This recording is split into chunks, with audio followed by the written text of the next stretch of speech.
the scream that tore through Katherine Whitmore's throat when she saw the banker's body sprawled across his office floor brought half of Hawthorne, Nevada running. But by the time the sheriff arrived, the story she told had already been twisted into something unrecognizable by the crowd gathering outside the First National Bank on that sweltering August afternoon in 1882. She stood in the doorway, her cream-colored dress stained with dust from the road, her dark auburn hair falling loose from its pins, and her green eyes wide with the kind of terror that comes from witnessing something terrible. The banker, Mr. Cornelius Hammond, lay face down behind his mahogany desk, a knife protruding from between his shoulder blades. Katherine's hands trembled as she tried to explain what she had seen through the window before entering, but Sheriff Dalton cut her off with a dismissive wave of his hand.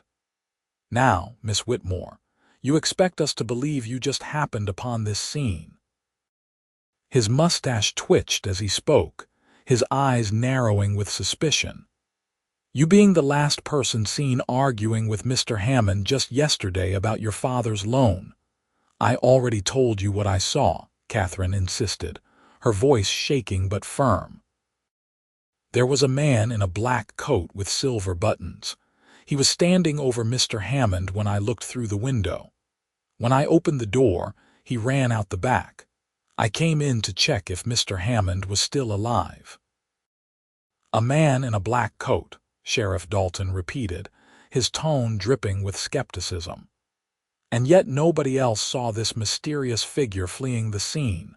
Mighty convenient, wouldn't you say?" The crowd murmured their agreement, and Katherine felt the weight of their judgment pressing down on her shoulders like a physical thing. She recognized faces in the crowd, people who had known her since she was a child, people who had attended her father's funeral just 6 months earlier.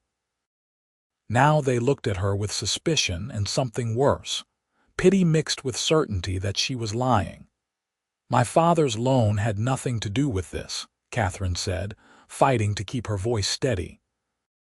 "Yes, I was upset yesterday when Mr. Hammond refused to extend the payment deadline, but I would never hurt anyone. I am telling you the truth about what I saw." "The truth," drawled a voice from the crowd belonging to Mrs. Edith Carmichael, the mayor's wife and the most influential gossip in Hawthorne. "The truth is that girl has been desperate since her father passed. Everyone knows the Whitmore ranch is drowning in debt." Katherine wanted to scream, to shake them all until they listened, but she knew it would only make things worse. Sheriff Dalton grabbed her arm, not roughly but with the firm grip of a man who had already made up his mind about her guilt. "I think you better come with me, Miss Whitmore. We can sort this all out at the jail." The jail cell was small and suffocating, with iron bars that seemed to close in tighter with each passing hour. Katherine sat on the narrow cot, her mind racing through the events of the afternoon, trying to make sense of how everything had gone so wrong so quickly. She had only come to town to buy supplies for the ranch, to try one more time to reason with Mr. Hammond about the loan payment that was due in 3 weeks. She never imagined she would end up accused of murder. The sun was setting, painting the sky outside her small window in shades of orange and purple, when she heard voices in the front office of the jail. Sheriff Dalton was talking to someone, and though she could not make out all the words, she heard her name mentioned several times. Then footsteps approached her cell, and she looked up to see a man she had never met before standing on the other side of the bars. He was tall, with broad shoulders that filled out his dusty work shirt, and he wore leather chaps that marked him as someone who spent long hours in the saddle. His face was weathered by sun and wind, with lines around his eyes that suggested he smiled often, though he was not smiling now. His hair was the color of dark honey, and his eyes, a striking shade of blue-gray, studied her with an intensity that made her breath catch. "Miss Whitmore," he said, his voice deep and measured. "My name is Preston Fairfield. I work the cattle ranch about 15 miles north of here." Katherine stood, smoothing her ruined dress with shaking hands. "I do not understand. Why are you here?" "Because I believe you," Preston said simply. "I was in Hawthorne this afternoon, over at the livery stable. I saw a man matching the description you gave running toward the edge of town about the time you discovered the body. He was moving fast, like someone with reason to flee." Hope surged in Katherine's chest, so sudden and powerful it almost hurt. "You saw him. The man in the black coat." "I saw a man in dark clothing moving in a hurry. I did not think much of it at the time, but after I heard about the murder and your arrest, I started putting pieces together." Preston stepped closer to the bars, close enough that she could see the sincerity in his eyes. "I told the sheriff what I saw, but he seems determined to believe you are guilty." "Nobody believes me," Katherine whispered, and she hated how defeated she sounded. "They all think I killed Mr. Hammond over my father's debts." Preston was quiet for a long moment, and when he spoke again, his voice was softer, almost gentle. "I know you are honest, I see it." The words struck something deep in Katherine's chest, loosening a knot of fear and loneliness that had been tightening there all afternoon. This stranger, this man who had no reason to help her, who had nothing to gain from defending her, believed her when everyone else in town had already condemned her. "Why?" she asked, her voice barely above a whisper. "Why would you believe me when you do not even know me?" Preston's jaw tightened, and he looked down at his hands gripping the bars. "Because I know what it is like to tell the truth and have nobody believe you. 3 years ago, I tried to report cattle rustlers operating in this territory. I saw them with my own eyes, knew who was behind it, but the man I accused was wealthy and connected. People said I was lying, trying to cause trouble. It took months before anyone took me seriously, and by then, the rustlers had moved on to easier territory." He looked up, meeting her eyes again. "I see that same look in your eyes that I saw in my own mirror back then. The look of someone telling the truth and being called a liar for it. I will not stand by and let that happen to you if I can help it." Katherine felt tears burning behind her eyes, but she refused to let them fall. "The sheriff will not listen to you. He has already decided I am guilty." "Then we will have to prove your innocence another way," Preston said, his voice taking on a determined edge. "I am going to find out who really killed Mr. Hammond, and I am going to make sure everyone in this town knows you had nothing to do with it." Over the next 3 days, Preston became a constant presence in Hawthorne, asking questions, following leads, and slowly piecing together a picture of what had really happened that afternoon at the bank. He visited Katherine twice a day, bringing her meals from the hotel restaurant because the food the sheriff provided was barely edible, and each time he came, he shared what he had learned. "I talked to the clerk at the general store," Preston told her on the second day, sitting on a chair he had pulled up to her cell. "He remembers seeing a stranger in town that morning, someone who matched the description you gave. Said the man was asking questions about the bank, about what time it closed, who worked there." Katherine listened intently, savoring not just the information but the simple comfort of having someone on her side, someone who looked at her and saw a person worth fighting for rather than a criminal to be judged. "The clerk also mentioned something interesting," Preston continued. "This stranger paid for his purchases with a gold coin, not regular currency. Not many people carry that kind of money around here." "Do you think he was a professional thief?" Katherine asked. "Maybe, or maybe someone hired him for a specific job." Preston leaned forward, his elbows resting on his knees. "I have been thinking about why someone would want Mr. Hammond dead. He was a banker, which means he knew everyone's financial business. He knew who was in debt, who was flush with cash, who might be desperate enough to do something foolish. You think he was killed to keep him quiet about something? It is a possibility. Preston paused, his eyes searching her face. Tell me about your interaction with him yesterday. What exactly did he say? Katherine thought back to that uncomfortable conversation in Hammond's office, trying to remember every detail. He was agitated, more than usual. He kept looking at his pocket watch, like he was expecting someone or had somewhere else to be.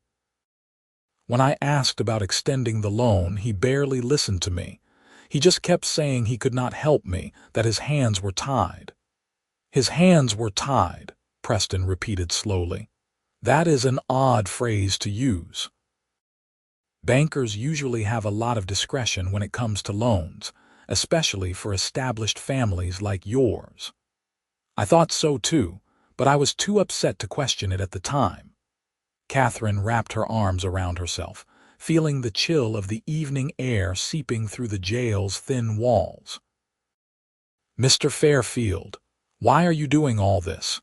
You are spending your own time and money to help someone you barely know. Preston looked at her for a long moment, and something in his expression made her heart beat faster. Because it is the right thing to do, he said finally. And because I happen to think you are worth the effort, Miss Whitmore. The way he said her name, with that slight softening of his voice, sent warmth spreading through her chest despite the cold cell. She found herself noticing things about him she had been too frightened and overwhelmed to see before. The way his hands were strong but gentle, the intelligence in his eyes, the stubborn set of his jaw that suggested he was not a man who gave up easily. Katherine, she said softly. Please call me Katherine. His lips curved into the first real smile she had seen from him. Then you should call me Preston. On the 4th day of her imprisonment, Preston arrived at the jail with news that brought Sheriff Dalton himself hurrying to Katherine's cell. Preston had tracked down the stable master who rented horses to travelers, and the man remembered the stranger in the black coat, renting a horse on the morning of the murder. More importantly, the stranger had returned the horse covered in sweat and dust, heading south toward the mining camps in the mountains. That still does not prove Miss Whitmore is innocent, Sheriff Dalton argued, though his certainty seemed to be wavering. She could have had an accomplice. Then explain this, Preston said, pulling a folded piece of paper from his vest pocket. I wired the sheriff in Tanapa, asked if they had any reports of suspicious characters matching this description. They wired back this morning. A man fitting this description was arrested there 2 days ago for trying to sell stolen jewelry. Among his possessions was a banker's ledger from Hawthorne. Sheriff Dalton took the telegram, reading it with a frown that deepened with each line. Katherine gripped the bars of her cell, hardly daring to breathe. The ledger belonged to Mr. Hammond, Preston continued. The sheriff in Tanapa is holding it as evidence. He said the man claimed he bought it from someone, but he could not say who. My guess is he stole it after killing Hammond, probably looking for specific information. What kind of information? Sheriff Dalton asked. The kind that might get a banker killed. Preston turned to Katherine. You said Hammond told you his hands were tied about your loan. What if someone was putting pressure on him, forcing him to make certain decisions? What if he kept records of that pressure, and someone wanted those records destroyed? Sheriff Dalton was quiet for a long time, his expression troubled. Finally, he pulled out his keys and unlocked Katherine's cell. Miss Whitmore, it appears I may have been too hasty in my judgment. You are free to go, pending further investigation. Katherine stepped out of the cell on shaking legs, and Preston was there immediately, offering his arm for support. She took it gratefully, feeling the solid warmth of him beside her, and for a moment she just stood there, breathing in the air of freedom and trying to process that this nightmare was finally ending. I owe you an apology, Sheriff Dalton said gruffly. "And my thanks to you, Mr. Fairfield, for your diligent work. You would make a fine deputy if you ever tired of ranching." Preston smiled slightly. "I will keep that in mind, Sheriff." Outside the jail, Katherine blinked in the bright afternoon sunlight, overwhelmed by the simple pleasure of standing in the open air again. The street was busy with the usual traffic of horses, wagons, and pedestrians going about their business. Some people stopped to stare when they recognized her, and she heard whispers starting to spread. "Come on," Preston said gently, keeping his hand on her elbow. "Let me take you to the hotel. You can get cleaned up and have a proper meal." "I need to go home," Katherine said. "The ranch, the animals, everything has been left unattended for 4 days." "I took care of it," Preston said. "I rode out there yesterday evening and made sure your livestock were fed and watered. Your horses are fine, and I boarded up a loose panel on your barn that looked like it was about to fall off." Katherine stopped walking and turned to face him fully, forcing him to stop as well. People flowed around them on the boardwalk, but she barely noticed. "You have done so much for me. I do not know how I will ever repay you." "I do not want repayment," Preston said, and the intensity was back in his eyes, that look that made her feel seen in a way she never had before. "I want to make sure you are all right. I want to help you keep your ranch if I can. And I want to know you better, Katherine Whitmore, if you will allow it." Her breath caught, and she realized that somewhere between the fear and the gratitude, somewhere in those conversations through the bars of a jail cell, she had started to care about this man in a way that went far beyond simple appreciation for his help. She thought about the way he had believed in her when no one else would, the way he had fought for her, the gentle respect he had shown her even in her darkest moment. "I would like that very much," she said softly, and the smile that lit up his face made her heart skip. Over the next 2 weeks, Preston became a regular visitor to the Whitmore ranch. He came in the early mornings to help with the heavy work that Katherine struggled to do alone, mending fences and moving hay bales and breaking a young horse that her father had bought shortly before his death. He stayed through the afternoon heat, working alongside her in a comfortable silence that gradually gave way to conversation and laughter. Katherine learned that Preston had come west from Missouri 5 years earlier after his parents died, looking for a fresh start and a chance to build something of his own. He had worked as a ranch hand for 3 years before saving enough to buy his own land and a small herd of cattle. He was 26 years old, just 4 years older than her, and he had a quiet strength about him that made her feel safe in a way she had not felt since her father's death. "Tell me about your father," Preston said one evening as they sat on the porch of her small ranch house, watching the sun set over the distant mountains. "What was he like?" Katherine smiled, though it was bittersweet. "He was stubborn and kind and absolutely terrible at managing money. He loved this land more than anything, except maybe my mother before she died. He always believed if you worked hard enough, things would work out." She paused, her smile fading. "He was wrong about that." "Maybe not wrong," Preston said thoughtfully. "Maybe just incomplete. Hard work matters, but so does having people you can count on. Your father did his best alone, but that does not mean you have to." She looked at him, at the strong profile of his face in the fading light, and felt something shift in her chest. "Are you saying I can count on you, Preston Fairfield?" He turned to meet her eyes, and the expression on his face made her mouth go dry. "I am saying I would like you to. I am saying I have not been able to stop thinking about you since the moment I saw you standing in that jail cell, brave and honest even when the whole world seemed against you. I am saying I want to be here, Katherine, for as long as you will have me." She should have been cautious, should have protected her heart against the possibility of more loss and disappointment, but she found she did not want to be cautious anymore. She reached out and took his hand, threading her fingers through his, and felt him squeeze gently in response. "I want that too," she whispered. "I think I started wanting it the moment you said you believed me." Preston lifted her hand to his lips and kissed her knuckles, a gesture so tender and old-fashioned that it made her eyes sting with tears. "Then we will figure out the rest together," he said. The mystery of Mr. Hammond's murder was solved a month later, when the man arrested in Tanapa finally confessed. He had been hired by a wealthy mining company owner who had been bribing Hammond to deny loans to small ranchers and farmers, forcing them to sell their land cheaply.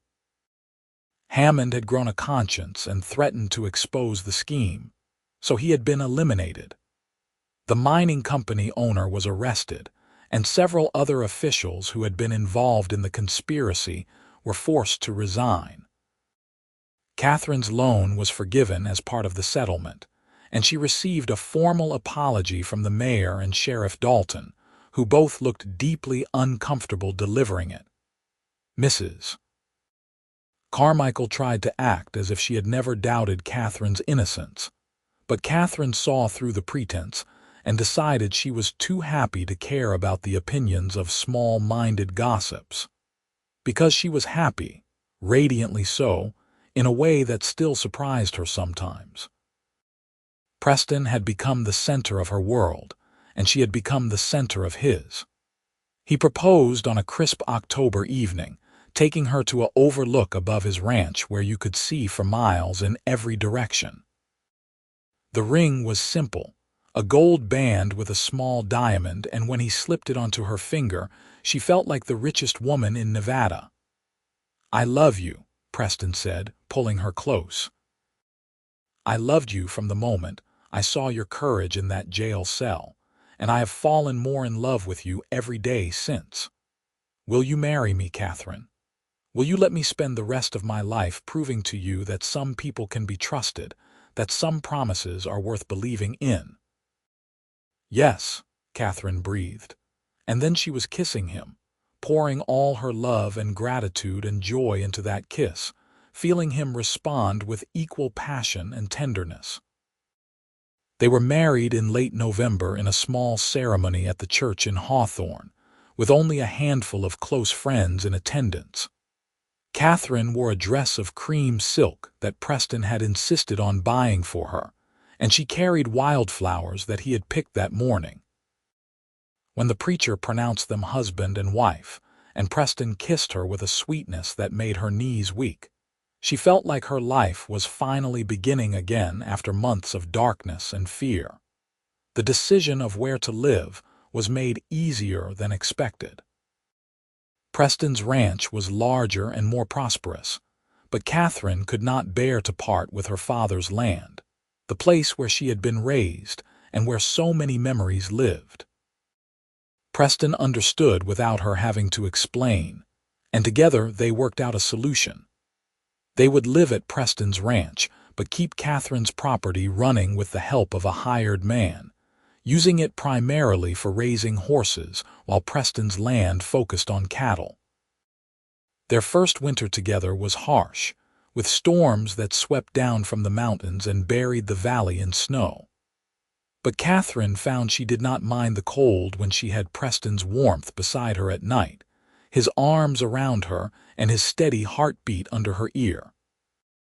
They talked for hours in the darkness, sharing stories and dreams and fears, building the foundation of trust and intimacy that would sustain them through whatever challenges lay ahead.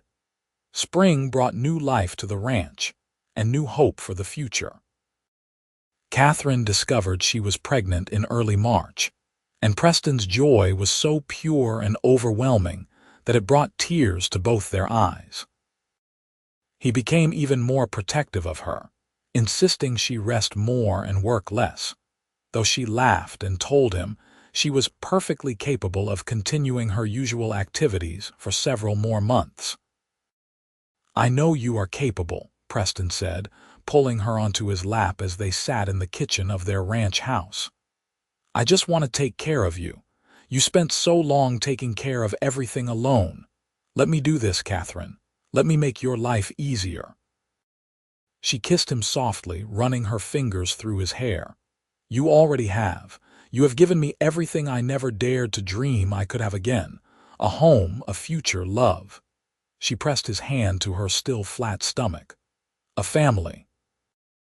Their son was born in October, during a warm spell that felt like summer's last gift before winter's arrival.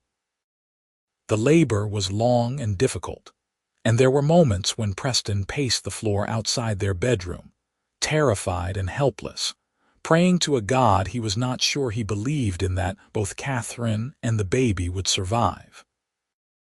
When the midwife finally emerged to tell him he had a healthy son and Katherine was resting comfortably, he nearly collapsed with relief.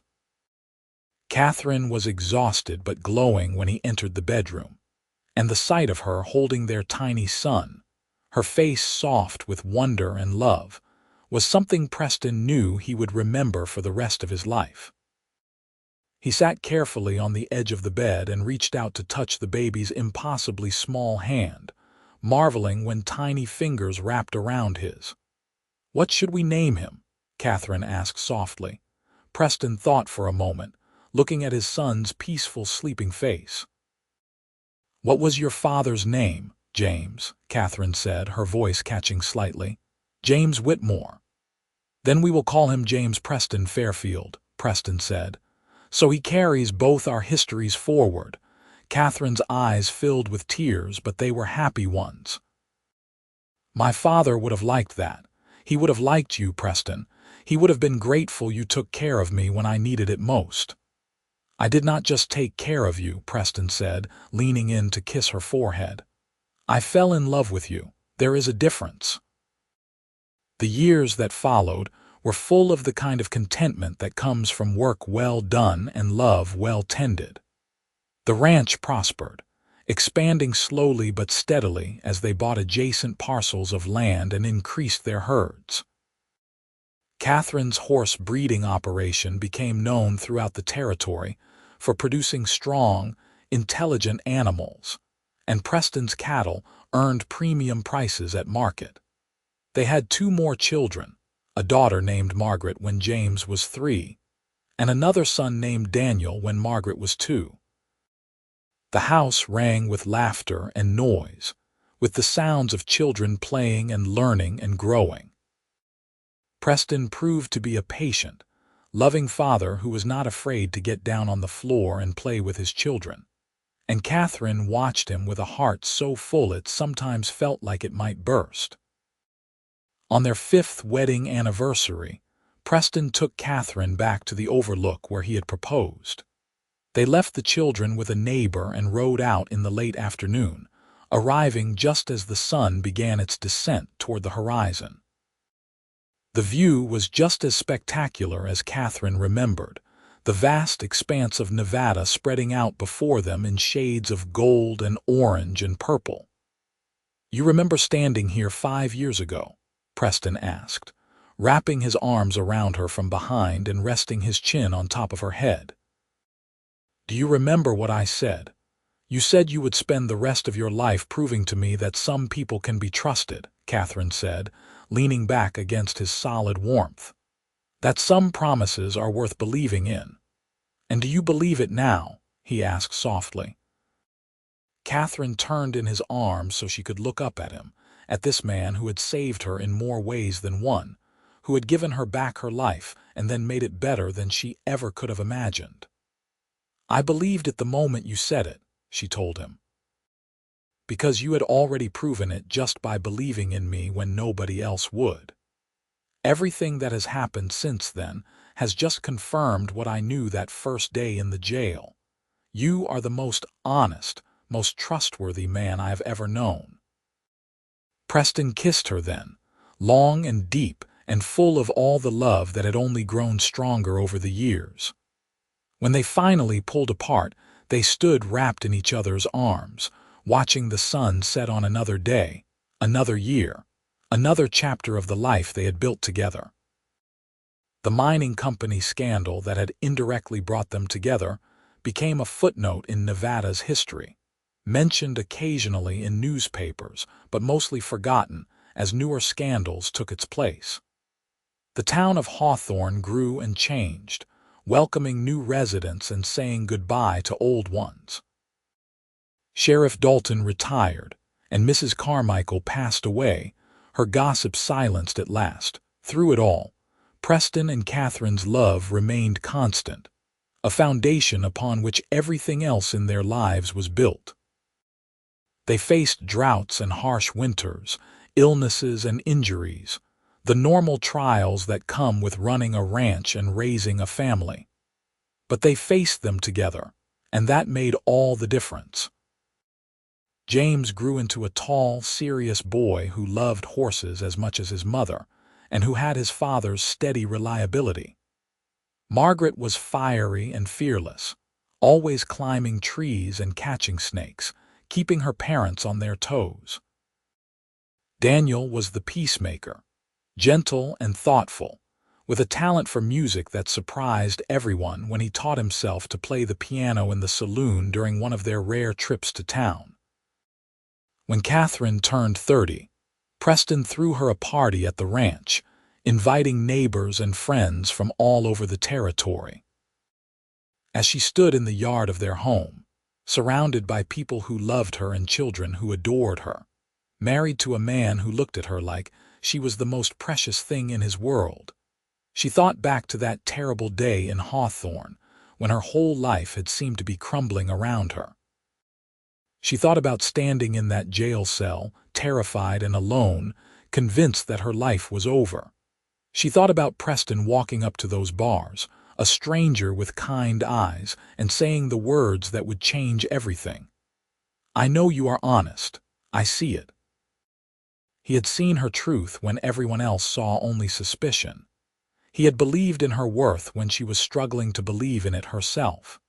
He had fought for her, stood by her, and then stayed with her, building a life that was richer and fuller than any she could have dreamed.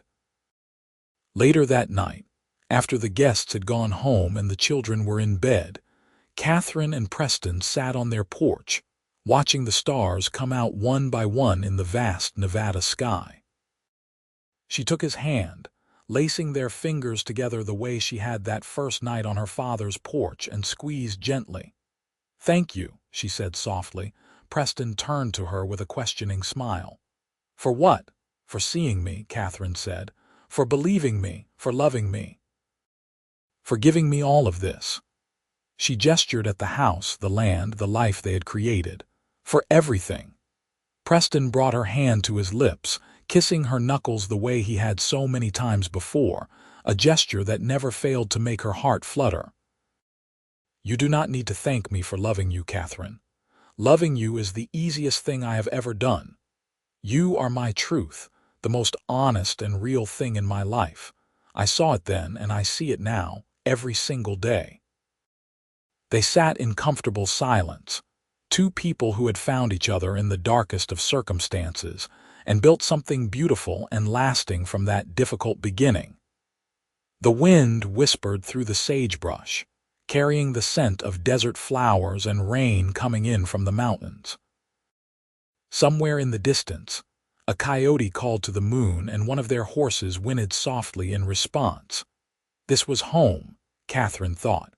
Not just the ranch or the house, but this feeling of belonging, of being known and loved and cherished. This was what Preston had given her when he chose to believe in her truth. Not just freedom from a jail cell, but freedom to be fully herself, to love and be loved without reservation or fear. As the years continued to pass, their love only deepened. When Katherine was 35, she surprised both of them by becoming pregnant one more time. Their youngest daughter, Rose, was born in the spring, a happy accident that brought fresh joy to the household. James was 12 by then, already helping his father with the serious work of running the ranch, and he proved to be remarkably patient with his baby sister, letting her follow him around when she learned to walk.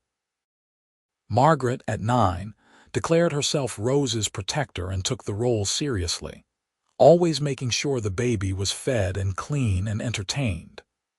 Daniel, at 7, played music for Rose, delighted by the way she would dance and clap her chubby hands to his piano playing. Preston watched his family grow and thrive, and sometimes he had to pinch himself to believe this was really his life. The ranch continued to prosper, becoming one of the most successful operations in the territory. Preston's reputation for honesty and fair dealing spread, and he was often consulted by other ranchers facing difficult decisions. He never forgot the lessons he had learned from his own experience with the cattle rustlers, and he made it his mission to ensure that truth and justice prevailed whenever possible. Katherine's horse breeding program expanded beyond anything she had originally imagined. She developed a particular talent for training difficult horses, approaching them with the same patient understanding that Preston had shown her in those dark days after her arrest. Word spread, and people came from as far away as California to buy Whitmore Fairfield horses, knowing they were getting animals that were not just strong and fast, but intelligent and well-trained. On their 10th anniversary, their children planned a surprise party for them, orchestrating it with Margaret's natural leadership and James's careful planning. When Preston and Katherine arrived home from a day trip to Hawthorne, they found the yard decorated with ribbons and flowers, a long table laden with food, and dozens of friends and neighbors gathered to celebrate. 10 years, Preston said wonderingly that night, as they danced together under strings of lanterns their children had hung in the trees. It feels like both forever and no time at all. I know exactly what you mean, Katherine said, her head resting on his shoulder as they swayed to the music Daniel was playing. Sometimes I still think about that day in the jail, and it feels like it happened to someone else in another lifetime. You were so brave, Preston murmured. Standing there, telling your truth even though no one wanted to hear it. That is what made me love you first, I think. Your courage. Katherine pulled back enough to look up at him, her eyes shining in the lantern light. And your kindness was what made me love you. The fact that you saw me, really saw me when everyone else had already decided who I was. You gave me my life back, Preston. No, Preston said, cupping her face in his hands. We gave each other our lives. You taught me that standing up for truth and justice was not just about being right, but about protecting the people who matter. You taught me what it means to love someone completely without reservation. We saved each other, Katherine. They kissed then, long and sweet, while their children watched with varying degrees of embarrassment and delight, and their friends cheered. When they finally broke apart, both laughing, Preston spun Katherine in a circle, her skirts flaring out around her, and she felt like a girl again, young and free and filled with endless possibility. The seasons continued their eternal cycle, each one bringing new challenges and new joys. James fell in love at 17 with a neighboring rancher's daughter, a sweet girl named Alice, who shared his passion for horses.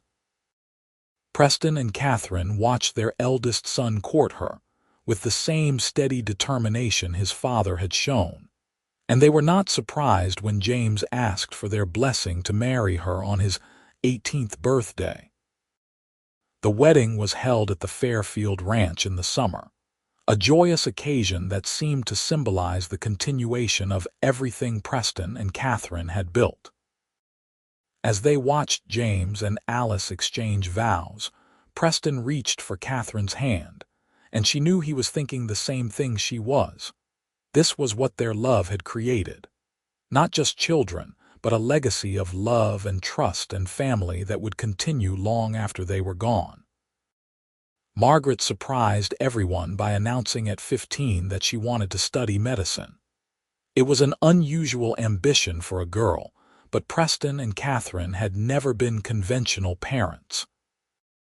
They arranged for her to apprentice with the doctor in Hawthorne, and she threw herself into learning with the same fierce determination she brought to everything. Preston had to laugh at the irony. His daughter was probably going to be the one delivering babies and setting broken bones for the next generation of ranchers. Daniel's musical talent continued to develop, and by the time he was 13, he was playing at church services and community gatherings. He was quieter than his siblings, more introspective, but he had a depth of feeling that came through in his music. Katherine often found him sitting at the piano they had bought for him, working through complicated pieces or composing his own melodies, and she would sit nearby and listen, marveling at this child who seemed to carry music in his very soul. Rose, the baby, grew into a bright, curious girl who asked endless questions about everything. She wanted to know how plants grew and why the sky was blue and where the stars went during the day. Preston spent hours answering her questions, remembering his own childhood curiosity and the way his father had encouraged him to wonder about the world. He hoped he was giving Rose the same gift, the sense that the world was a place of endless discovery and possibility. By their 15th anniversary, Preston and Katherine had built something remarkable, a ranch that was known throughout Nevada for its integrity and quality, a family that was healthy and happy and full of love, and a marriage that had weathered every storm and emerged stronger. They celebrated quietly that year, just the two of them, taking a weekend trip to Lake Tahoe and staying in a small hotel where they could be alone together. 15 years, Katherine said, as they walked along the lakeshore at sunset. When I think about everything that has happened, everything we have been through together, it seems impossible that it all started with such darkness. Maybe the darkness was necessary, Preston said thoughtfully. Maybe we needed to go through that to appreciate what we have now.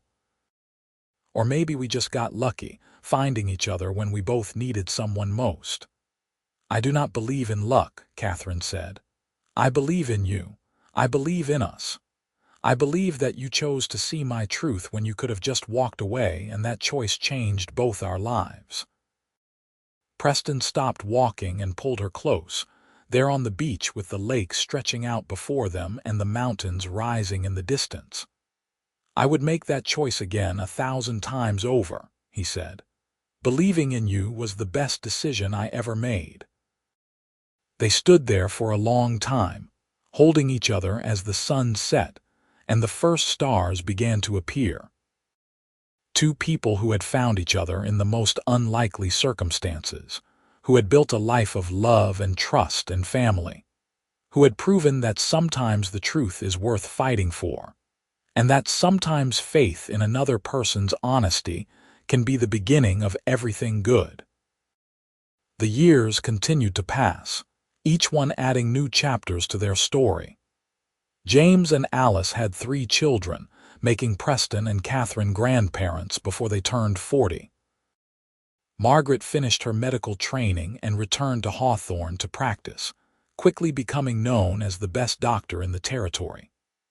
Daniel eventually left home to study music in San Francisco, but he returned every summer, filling the house with new compositions and stories of the wider world. Rose grew into a beautiful young woman with her father's steadiness and her mother's fierce independence. Through it all, Preston and Katherine remained each other's anchor and compass. They still sat on their porch in the evenings, still held hands under the stars, still looked at each other with the same love and wonder they had felt in the beginning. The ranch prospered, their family grew, and their love endured. On their 25th anniversary, their children and grandchildren gathered at the ranch for a celebration.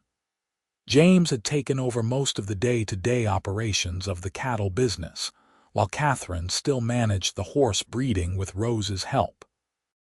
Margaret had married another doctor and practiced with him in Hawthorne. Daniel performed at concert halls along the West Coast, but always came home for important occasions. As Preston looked around at all the people gathered in his yard, at the children and grandchildren, the friends and neighbors, the life he and Katherine had built from the ashes of that terrible day in 1882, he felt a profound sense of gratitude. He found Katherine in the crowd and made his way to her, taking her hand and pulling her aside. "Come with me," he said, and led her away from the party, back to their favorite spot on the porch where they had spent so many evenings together. "We are going to miss your own party," Katherine protested, but she was smiling. "They will not miss us for a few minutes," Preston said. He took both her hands in his and looked into her eyes, those green eyes that had first captured him through the bars of a jail cell. "I want to tell you something. After 25 years, you still have things to tell me," Katherine teased gently. "After 25 years, I still have this to tell you," Preston said. "I love you more now than I did the day I married you. I loved you when you were a frightened woman in a jail cell. I loved you when you were a new mother holding our first son. I loved you when you taught our daughter to ride her first horse, and I love you now, standing here with silver in your hair and grandchildren playing in our yard. Every day with you has been a gift, Katherine, every single day." Katherine's eyes filled with tears, but they were happy ones. "You saved my life," she said softly. "Not just from that jail cell, but from the loneliness and fear that would have consumed me. You believed in me when no one else would, and that belief gave me the strength to keep fighting, to keep hoping, to keep believing in myself. And you gave me purpose," Preston said. "You gave me someone to fight for, someone to protect, someone to love with everything I had. You made me a better man, Katherine. Everything good in my life comes back to you." They kissed then, soft and sweet and full of 25 years of love and devotion. When they pulled apart, they could hear their family calling for them, and they smiled at each other, ready to return to the celebration. But first, they stood there for just another moment, two people who had found each other against all odds and built a love story that would last a lifetime. As they walked back to the party hand in hand, Katherine thought about that young woman she had been, standing in a jail cell and feeling like the world had turned against her. She thought about the cowboy who had appeared and spoken words that changed everything. "I know you are honest. I see it." Those simple words had been the beginning of everything, the foundation of a love that had grown and deepened and sustained them through all the years. She squeezed Preston's hand, and he squeezed back, a silent communication of love and understanding that no words could adequately express. Together, they rejoined their family, ready to celebrate not just their anniversary, but the beautiful, complicated, wonderful life they had created together. A life built on truth and trust, on faith and love, on the simple but profound choice one man had made to believe in a woman nobody else would believe in. And as the sun set over the Nevada desert, painting the sky in brilliant shades of orange and gold and purple, Preston and Katherine Fairfield stood surrounded by their family, their love story complete and perfect, a testament to the power of seeing and being seen, of believing and being believed, of loving and being loved. Their journey had started in darkness and fear, but it had led to light and joy and a happiness neither of them could have imagined on that terrible day so long ago. This was their truth, their story, their life together. And it was everything.